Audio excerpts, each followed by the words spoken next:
Dean Napier, Mr. Bell, members of the faculty and members of the student body of this great institution of learning, ladies and gentlemen.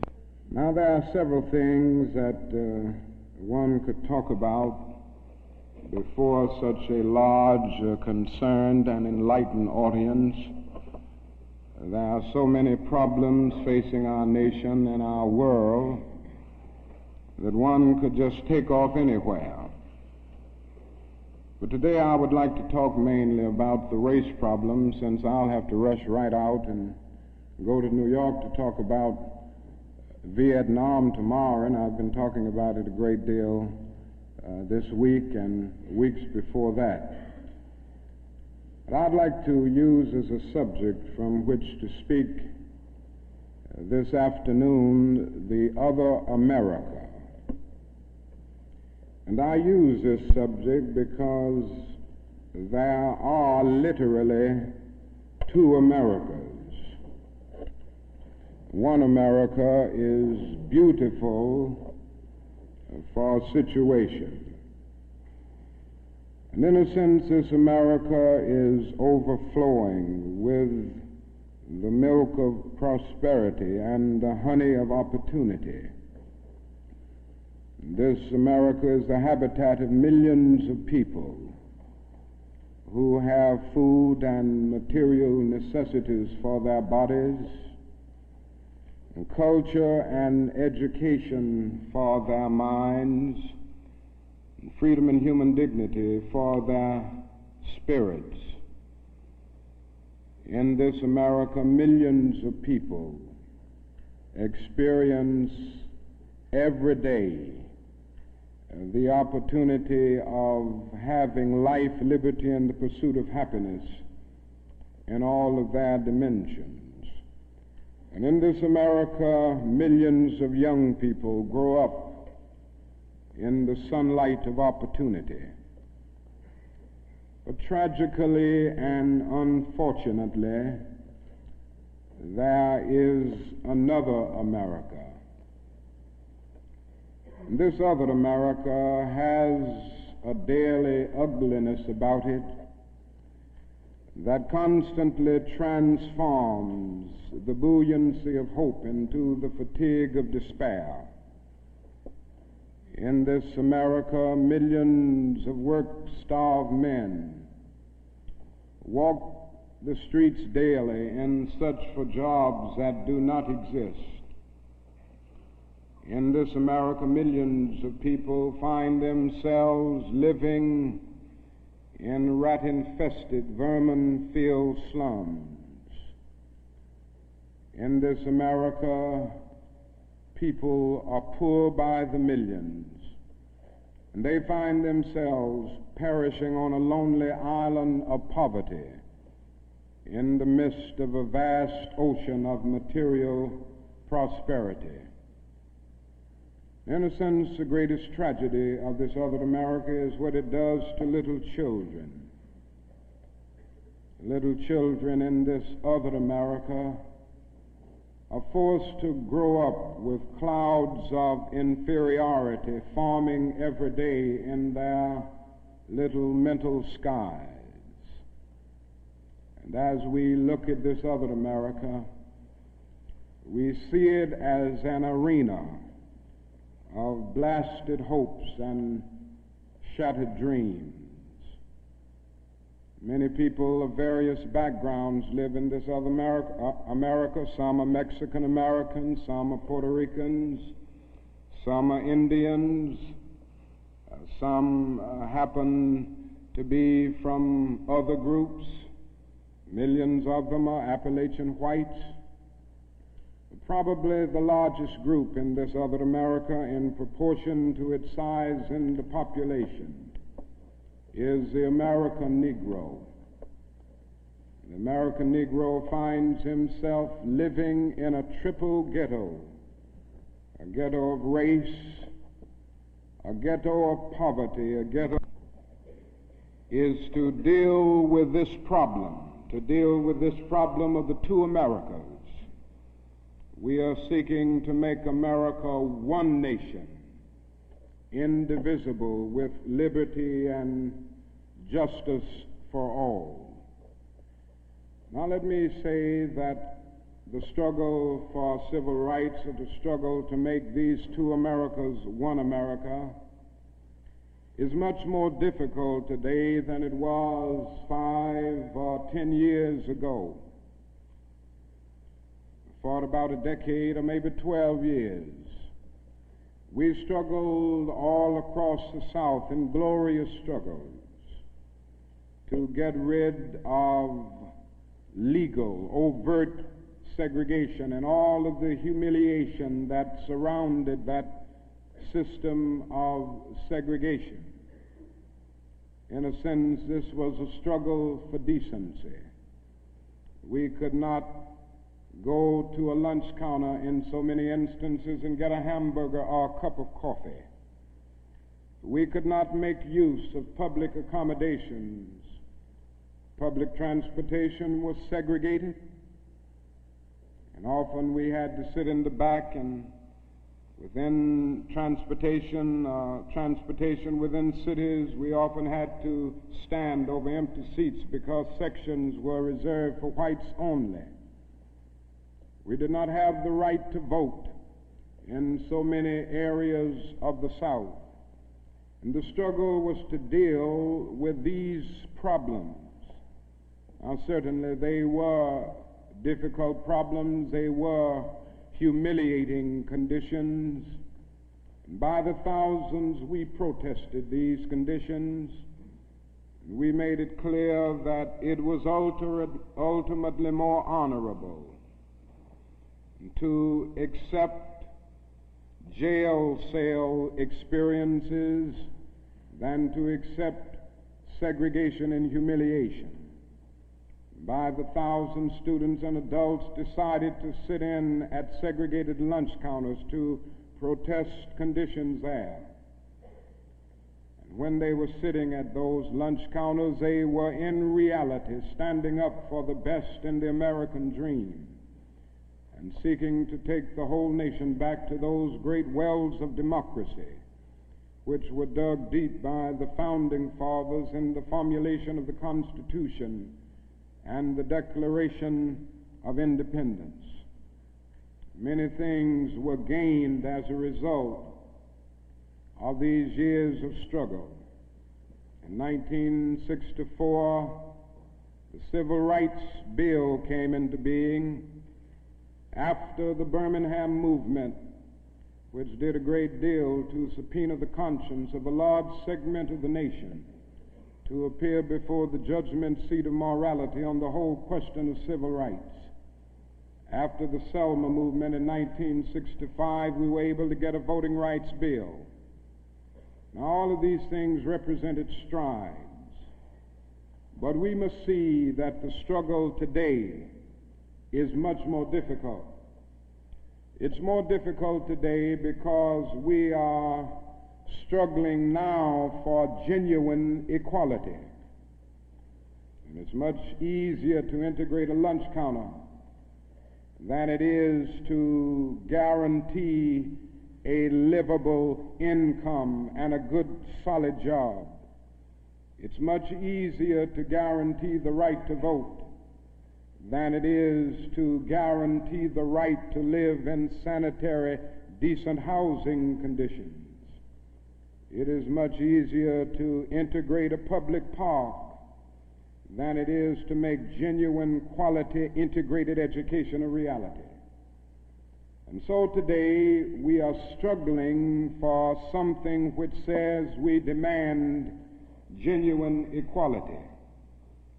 It's not merely a struggle against extremist behavior toward Negroes.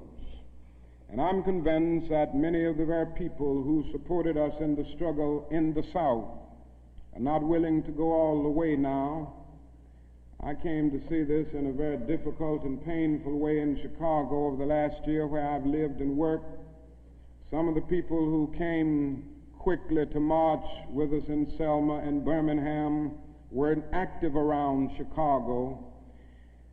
And I came to see that so many people who supported morally and even financially what we were doing in Birmingham and Selma were really outraged against the extremist behavior of Bull Connor and Jim Clark toward Negroes, rather than believing in genuine equality for Negroes.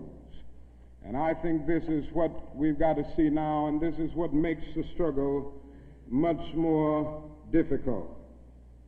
And so as a result of all of this, we see many problems existing today that are growing more difficult. It's something that is often overlooked, but Negroes generally live in worse slums today than 20 or 25 years ago. In the North, schools are more segregated today than they were in 1954 when the Supreme Court's decision on desegregation was rendered. Economically, the Negro is worse off today than he was 15 and 20 years ago. And so the unemployment rate among whites at one time was about the same as the unemployment rate among Negroes. But today the unemployment rate among Negroes is twice that of whites. And the average income of the Negro is today 50% less than whites. And as we look at these problems, we see them growing and developing every day. And we see the fact that the Negro economically is facing a depression in his everyday life that is more staggering than the depression of the 30s. The unemployment rate of the nation as a whole is about 4%. Statistics would say from the Labor Department that among Negroes it's about 8.4%. But these are the persons who are in the labor market, who still go to employment agencies to seek jobs, and so they can be calculated. The statistics can be gotten because they are still somehow in the labor market. But there are hundreds of thousands of Negroes who have given up. They've lost hope.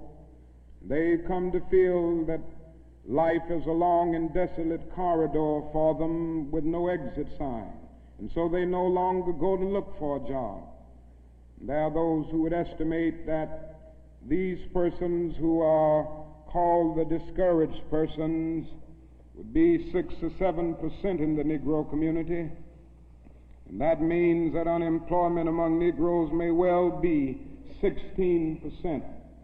Among Negro youth in some of our large urban areas, it goes to 30 and 40%. And so you can see what I mean when I say that in the Negro community, that is a major, tragic, and staggering depression that we face in our everyday lives. Now, the other thing that we've got to come to see now that many of us didn't see too well during the last 10 years, that is that racism is still alive in American society and much more widespread than we realize. And we must see racism for what it is. It is a myth of the superior and the inferior race. It is the false and tragic notion that one particular group, one particular race is responsible for all of the progress, all of the insights, and the total flow of history. And the theory that another group or another race is totally depraved, innately impure, and innately inferior. And in the final analysis, racism is evil because its ultimate logic is genocide. Hitler was a sick and tragic man who carried racism to its logical conclusion. And he ended up leading a nation to the point of killing about 6 million Jews.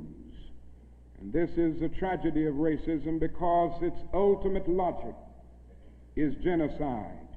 If one says that I am not good enough to live next door to him, if one says that I am not good enough to eat at a lunch counter, or to have a good, decent job, or to go to school with him, merely because of my race, he is saying consciously or unconsciously that I do not deserve to exist. To use a philosophical analogy here, racism is not based on some empirical generalization. It is based rather on an ontological affirmation. It is not the assertion that certain people are behind culturally or otherwise because of environmental conditions.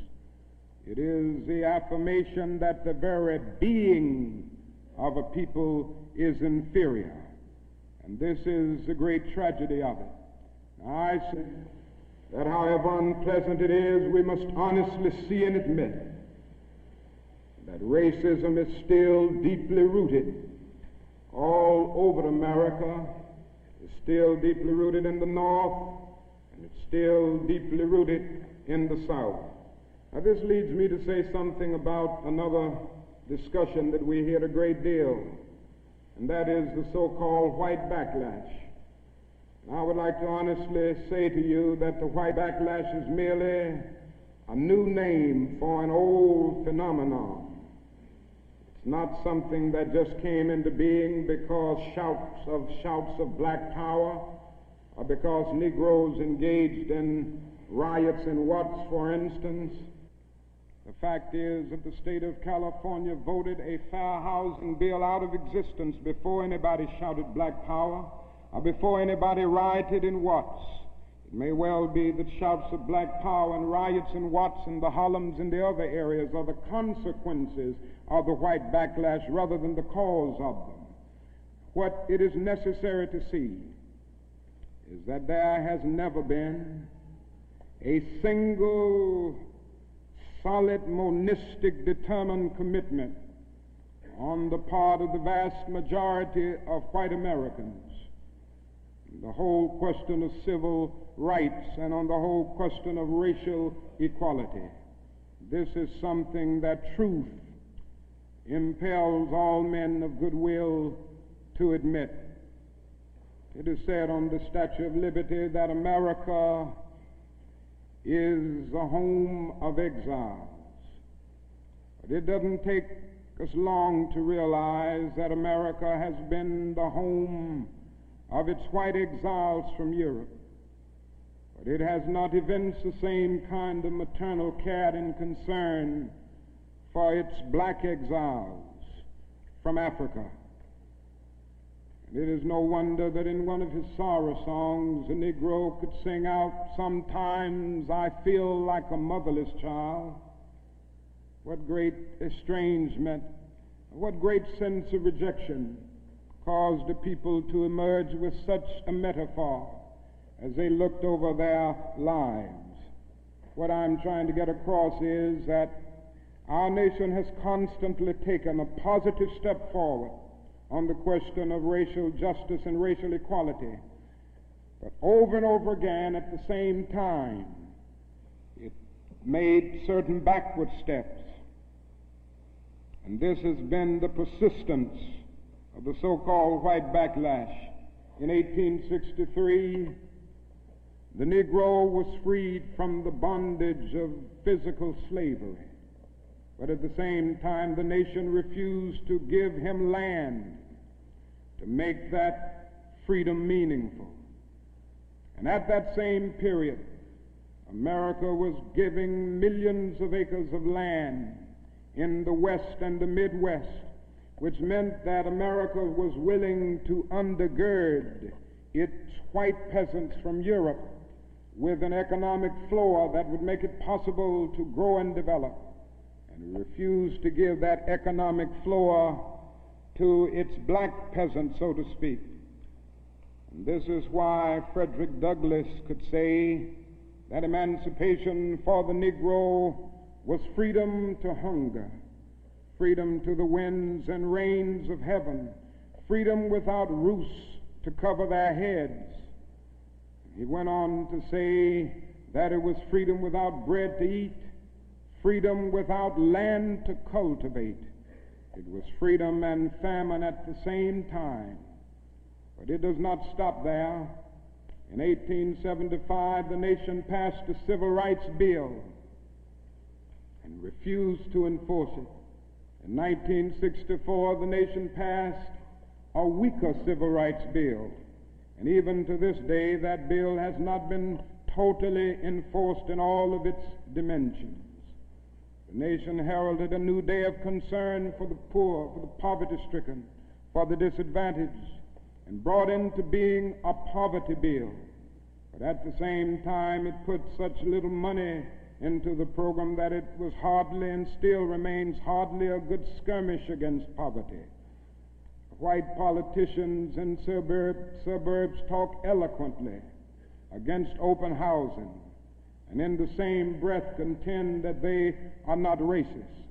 And all of this and all of these things tell us that America has been backlashing on the whole question of basic constitutional and God-given rights for Negroes and other disadvantaged groups for more than 300 years.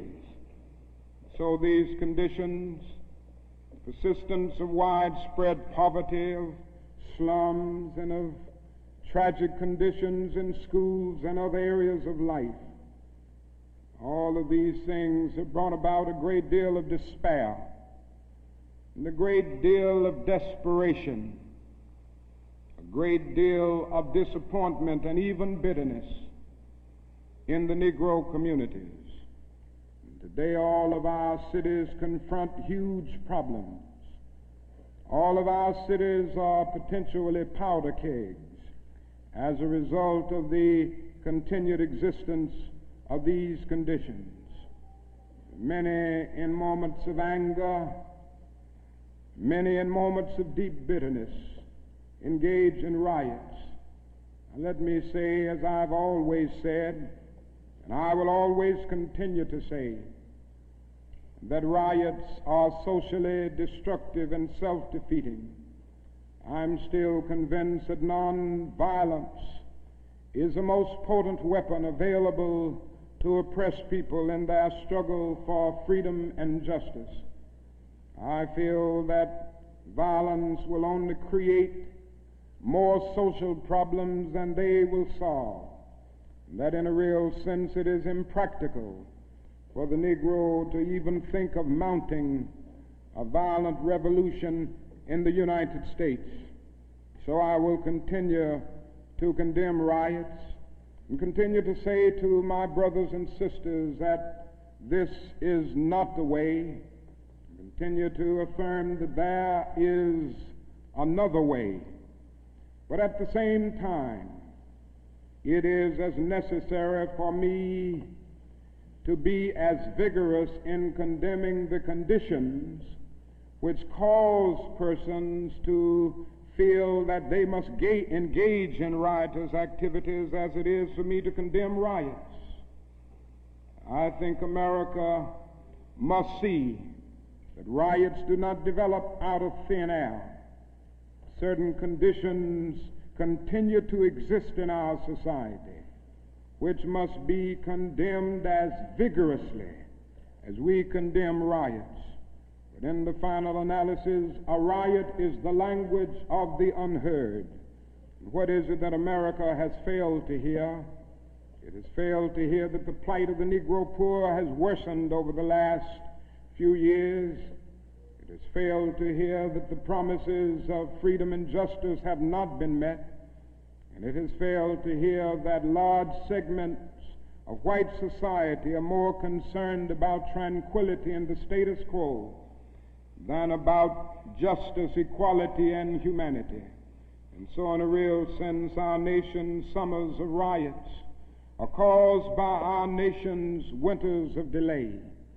And as long as America postpones justice, we stand in the position of having these recurrences of violence and riots over and over again. social justice, and progress are the absolute guarantors of riot prevention.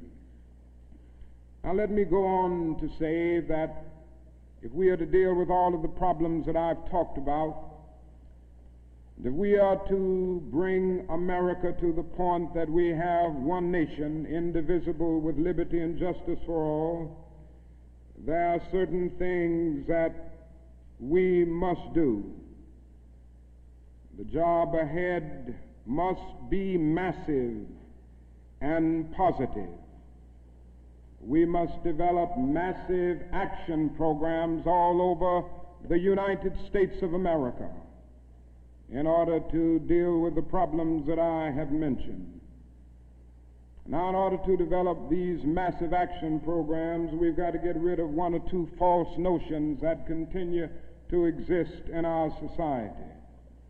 One is the notion that only time can solve the problem of racial injustice. I'm sure you've heard this idea. It is the notion almost that is something in the very flow of time that will miraculously cure all evils. And I've heard this over and over again. There are those, and they're often sincere people, who say to Negroes and their allies in the white community that we should slow up and just be nice and patient and continue to pray, and in 100 or 200 years the problem will work itself out, because only time can solve the problem. I think that is an answer to that myth, and it is that time is neutral.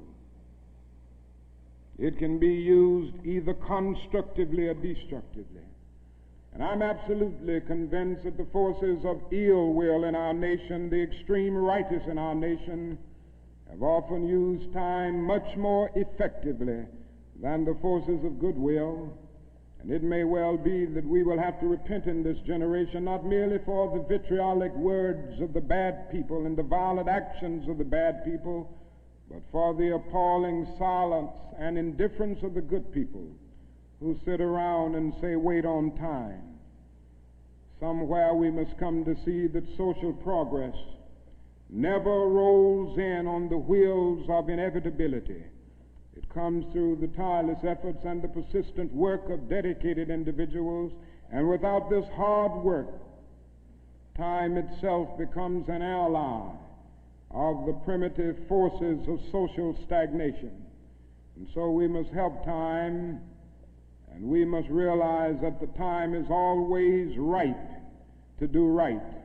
Now there's another notion that gets out. It's around everywhere. It's in the South, it's in the North, it's in California, and all over our nation. It's a notion that legislation can't solve the problem. It can't do anything in this area.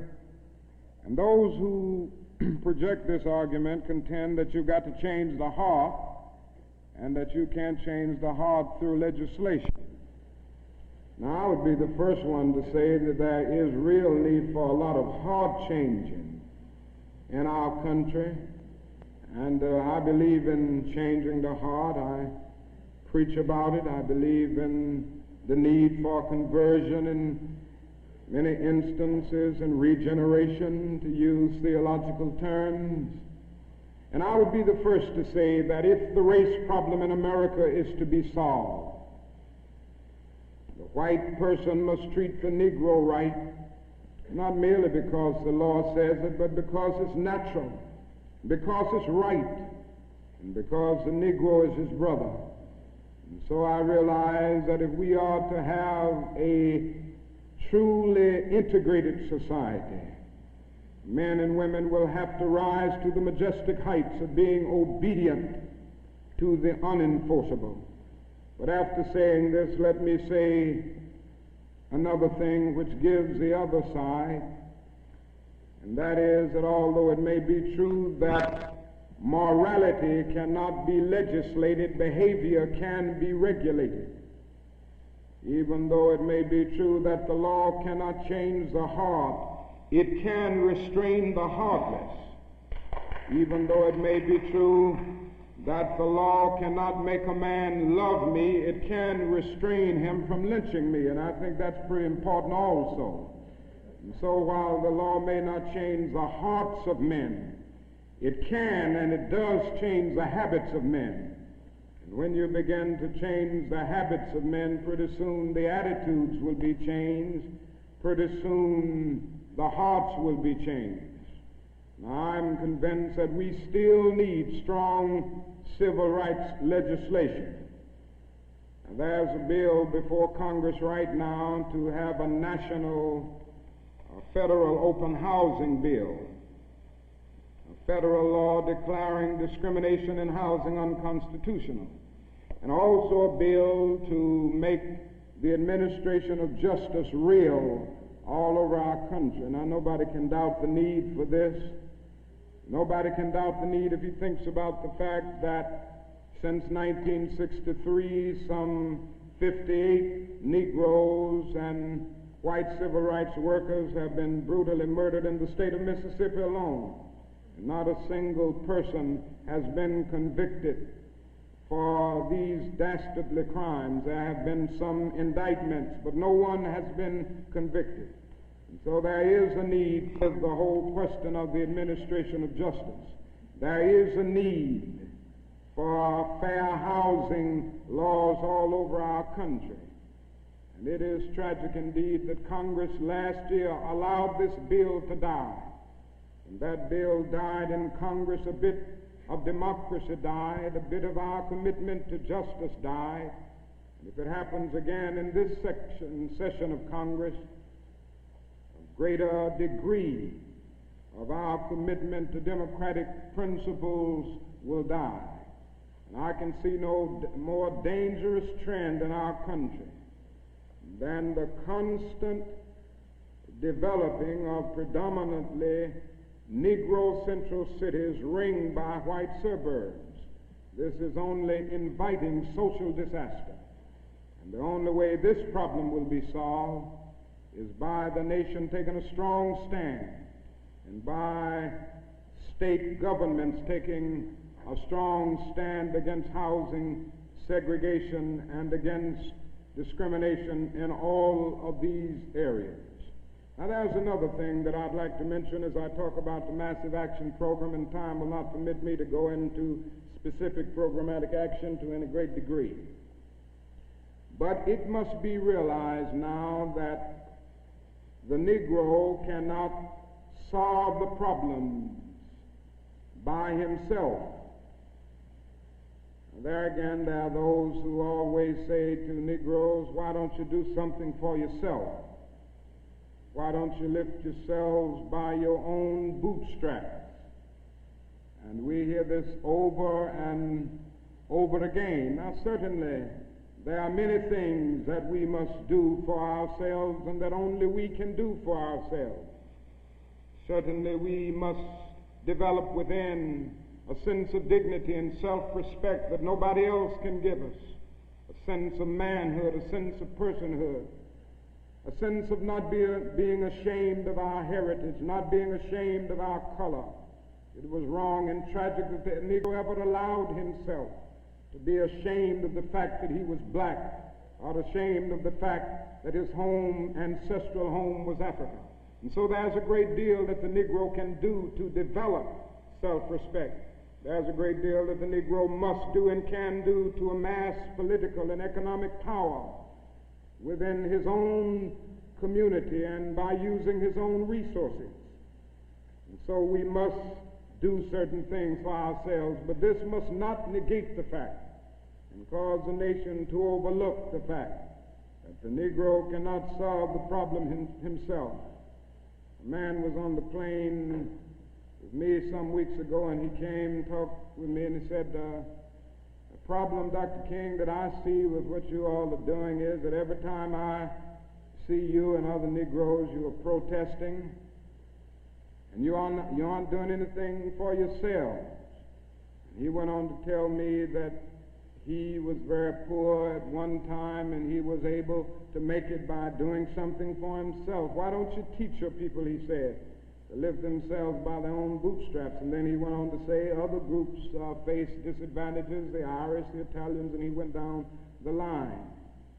And I said to him that it does not help the Negro, it only deepens his frustration for unfeeling and sensitive people to say to him that other ethnic groups who migrated or were immigrants to this country just 100 years ago or so have gotten beyond him, and he came here some 344 years ago.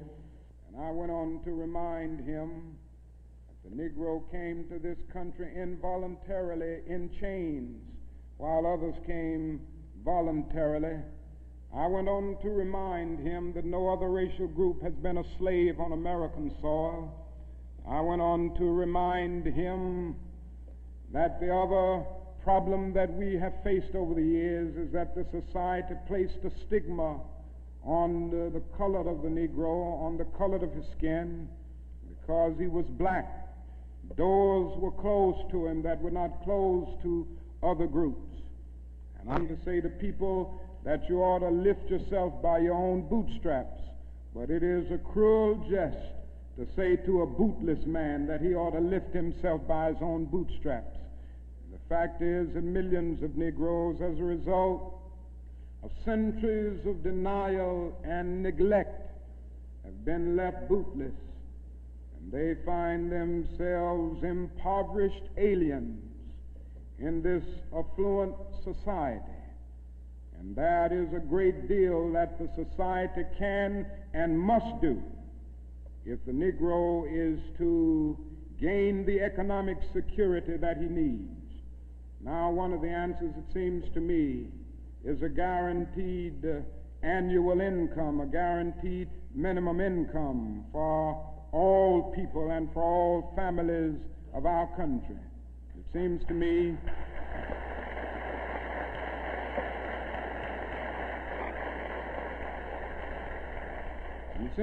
that the civil rights movement must now begin to organize for the guaranteed annual income, begin to organize people all over our country and mobilize forces so that we can bring to the attention of our nation this need and this something which I believe will go a long, long way toward dealing with the Negro's economic problem and the economic problem which many other poor people confront in our nation. Now, I said I wasn't going to talk about Vietnam, but I can't make a speech without mentioning some of the problems that we face there, because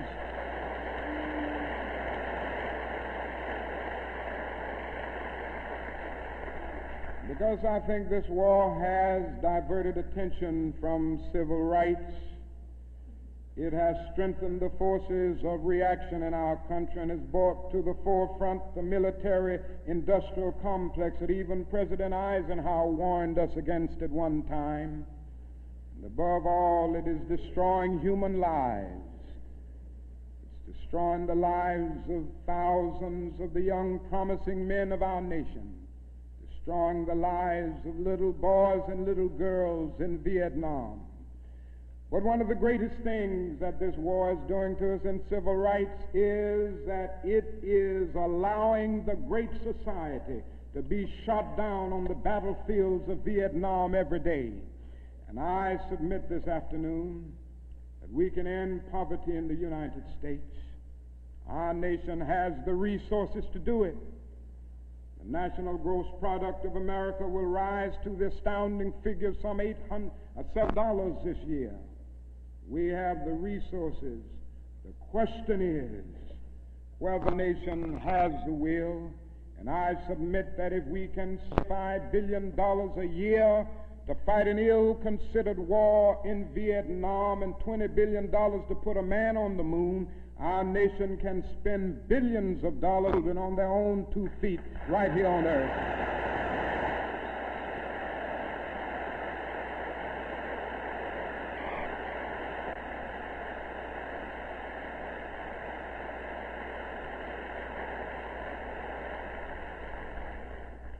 Let me say another thing that's more in the realm of the spirit, I guess. That is, if we are to go on in the days ahead and make true brotherhood a reality, it is necessary for us to realize more than ever before that the destinies of the Negro and the white man are tied together. Now, there are still a lot of people who don't realize this. The racists still don't realize this.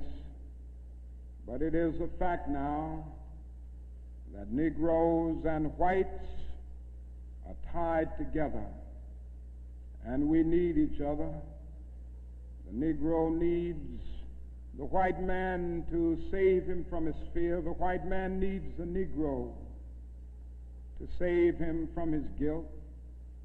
We are tied together in so many ways: our language, our music, our cultural patterns, our material prosperity, and even our food are an amalgam of black and white.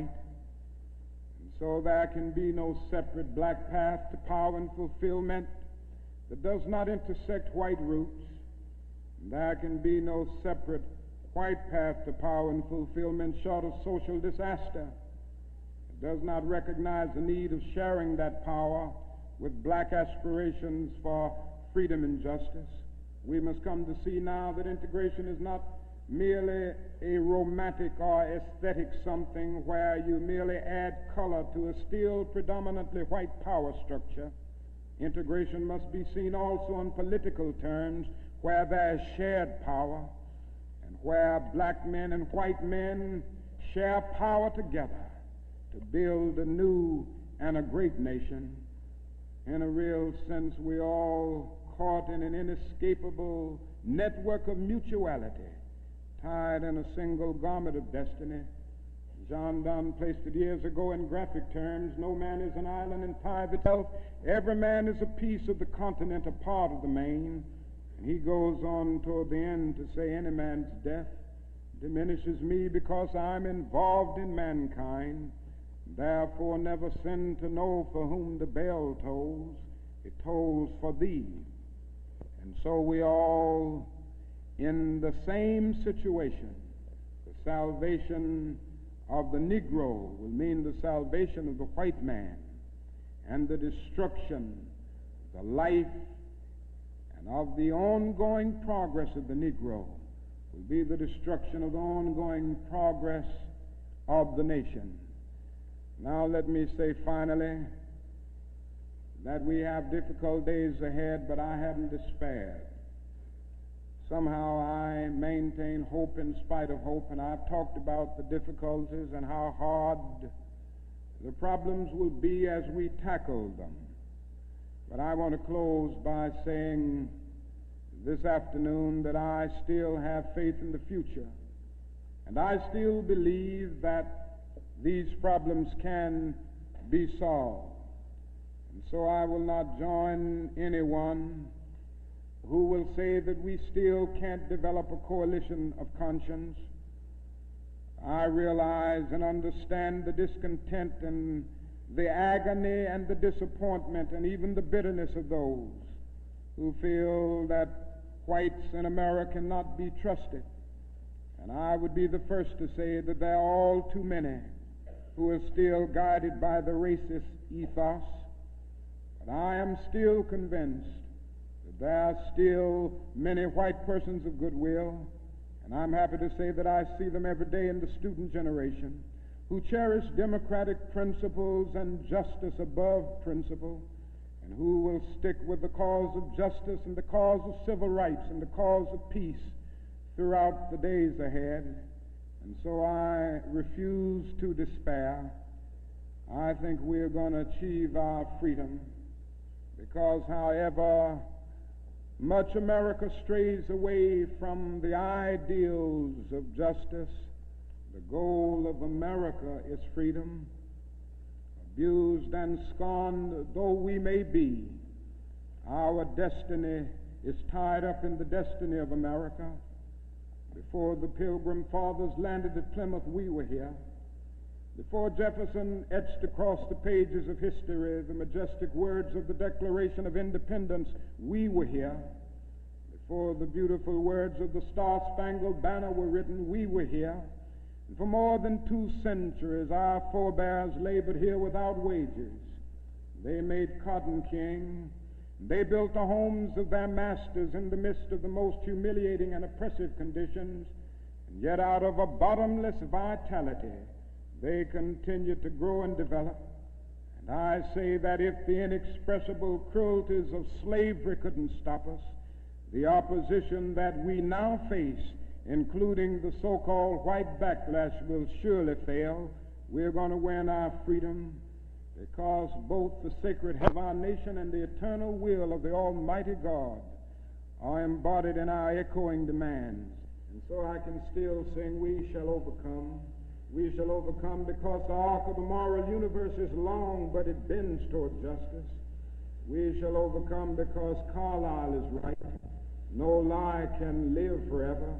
We shall overcome because William Cullen Bryant is right. Truth-crushed earth will rise again. We shall overcome because James Russell Lowell is right. Truth forever on the scaffold, wrong forever on the throne. Yet that scaffold sways the future. With faith, we will be able to hew out of the mounting of despair a stone of hope. With this faith, we will be able to transform the jangling discords of our nation into a beautiful symphony of brotherhood. With this faith, we will be able to speed up the day when all of God's children, black men and white men, Jews and Gentiles, Protestants and Catholics, will be able to join hands and live together as brothers and sisters all over this great nation. That will be a great day. That will be a great tomorrow. In the word, sure to speak symbolically, that will be the day when the morning stars will sing together and the sons of God will shout for joy. Thank you.